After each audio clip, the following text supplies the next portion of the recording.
For Eric J on Sports, I'm Eric J, and this is what I think. Recently, LeBron James passed Karl Malone to become number two on the NBA's all-time scoring list, leaving himself 1,400 points behind Kareem Abdul-Jabbar for the career scoring leader in the NBA. Now, because of the endless debate over whether or not LeBron James or Kobe Bryant or Michael Jordan are the greatest basketball players of all time, there are going to be people who are going to say that LeBron James just hung around so he could get points, and if Michael Jordan had played 19 years, he would have these numbers also.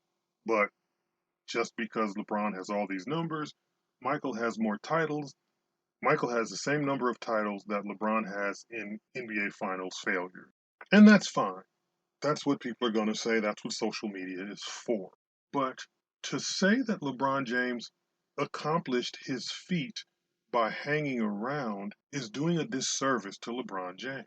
LeBron James became the number two career scorer in the NBA in season 19, passing Karl Malone, who accomplished his feat in season 19.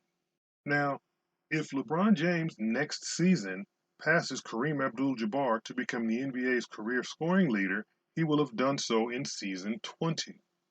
Kareem set the mark playing 20 seasons. So to say that LeBron James hung around and achieved his milestones would be doing a disservice not just to LeBron James, but also to Karl Malone and to Kareem Abdul-Jabbar, because Karl played 19 seasons like LeBron, and Kareem played 20 seasons like LeBron will if he passes the mark next season.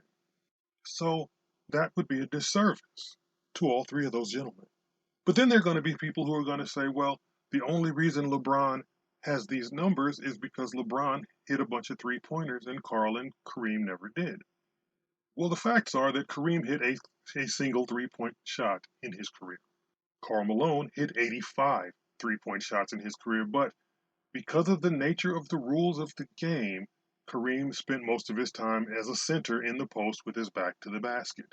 Karl Malone, as a power forward, played the bulk of his game in the post with his back to the basket, taking jump shots occasionally and finishing with dunks on the fast break. LeBron James plays an offensive forward role most of his career in a league where three-point shots become the norm.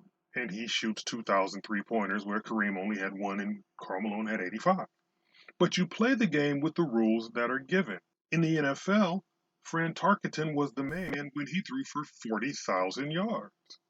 And then Dan Fouts threw for 40,000 yards. And they played in a league when receivers could be mugged and assaulted all the way up and down the field. And they threw for 40,000 yards. And then some of the hand-checking rules and some of the bump-and-run rules became relaxed a little bit. And Dan Marino threw for 50,000 yards, and that became the standard. And then, over time, the NFL relaxed the rules against what you could do to a receiver as they're running up and down the field. And Brett Favre, and Drew Brees, and Peyton Manning, and Tom Brady all threw for 70,000 yards. Tom Brady currently right now has 80,000 yards passing. So you play the game under the rules that are stipulated by the league when you play. That's what LeBron James is doing. The new rules allow for more three-point shots. LeBron James is shooting more three-point shots than Kareem or Karl Malone. So to say any of these things, LeBron hung around to get his points. LeBron shoots more threes than Karl and Kareem. Yes, he did. Yes, he did. But it's not as if he's setting the number in 40 years of NBA play while Kareem set the number in 20. This is apples to apples, and if you follow me, then you know that I believe in apples to apples. The fact of the matter is this.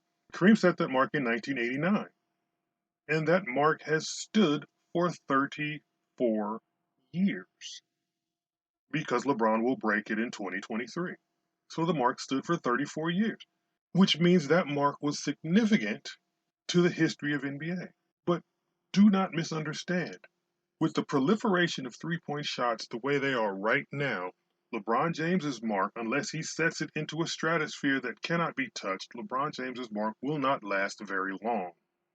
Because somebody will shoot so many threes that they will pass the mark before too long. Just like Barry Bonds broke Mark McGwire's home run record 3 years after Mark McGwire said it, and Mark McGwire said it some 30 years after it was established originally. So, the truth of the matter is, if you want to talk about unbreakable marks and GOATs, you look no further than Wayne Gretzky. Wayne Gretzky established the career scoring mark for the National Hockey League in 1999. Most points, most assists, most goals scored. That record still stands today, some 23 years later, and no one has come close. Gretzky still has the record for most goals, most assists, and most points scored in the NHL, 23 years later. But like I just said, Kareem set his mark in 1989. His mark lasted 34 years. Perhaps in 2035, someone will break Wayne Gretzky's mark. It's possible, because records are made to be broken. But that doesn't diminish the record, it doesn't diminish the record setter, and it doesn't diminish the record breaker. So continue with the debates over who's the best. If you believe that LeBron James is the best NBA player in history, you're right. If you believe that Michael Jordan is the best NBA player in history, you're right. If you believe it's Kobe Bryant, you're still right. And if you believe it's Bill Russell with his 11 championships in 13 seasons and 12 trips to the NBA Finals, you are still right. Even if you believe it's Wilt Chamberlain who scored 100 points in a game and averaged 50 points a season while playing 48 and a half minutes per game that season, you're still right. Because whatever you think, whatever your opinion is, it's your opinion, and your opinion is your opinion until it's proven wrong by fact. And there will never be a fact that details who the greatest player in the history of the NBA is. There will never be a fact that can stipulate who the greatest player is. It's not the most points scored, it's not the most rebounds, it's not the most championships. It's what you think. So whatever you think, whoever you think the greatest NBA player is, you are right because it's your opinion. And that's why this segment is called What I Think. So congratulations to LeBron James for achieving this milestone. And if he goes further and passes Kareem, congratulations to him on that as well. LeBron James has had a great career, and whether or not his career is the greatest career in the history of the NBA, it is still a great career, and that's what we should be focusing on. Remember to like and share this video, and subscribe to this channel, and follow me on Facebook at Eric J on Sports 1, and on Instagram and Twitter at Eric J on Sports. And for Eric J on Sports, I'm Eric J, and this is what I think.